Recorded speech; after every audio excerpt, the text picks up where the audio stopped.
Square నెక్కి border అయితే design చేస్తున్నానండి.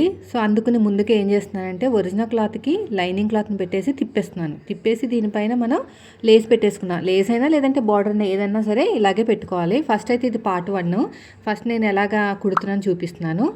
లైనింగ్ క్లాత్ని ఒరిజినల్ క్లాత్ని ఇలాగా జాయిన్ చేసేసి ఎగస్ట్రా ఉన్న క్లాత్ని నీట్గా కట్ చేసుకుని చిన్న టక్ పెట్టుకోండి ఆ మూలల దగ్గర. పెట్టుకున్న తర్వాత మీరు ఇలా ఓపెన్ చేసేసుకుని లైనింగ్ మీద కుట్టు పడేలాగా ఒక స్టిచ్ వేసుకోండి. అప్పుడు మీకు కరెక్ట్గా ఫోల్డింగ్ అయ్యి ఉంటుంది అనమాట.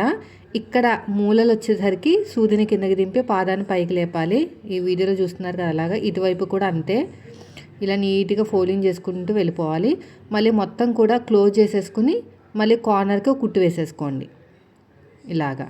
అంతే. ఒరిజినల్ క్లాత్ని లైనింగ్ క్లాత్ని జాయిన్ చేసేసుకుంటే మీకు సరిపోతుందండి. ఇప్పుడు నెక్స్ట్ వీడియోలో నేను బార్డర్ ఎలా వేయాలో చెప్తాను. ఇలా చక్కగా ఫోల్డింగ్ చేసుకుంటూ కుట్టుకుని ఒరిజినల్ క్లాత్ని లైనింగ్ క్లాత్ని ఇలా చేతితో అద్దుకుంటూ ఎక్కడ కూడా ముడత రాకుండా స్టిచ్ వేసుకుంటూ వెళ్ళిపోండి ఇలాగా.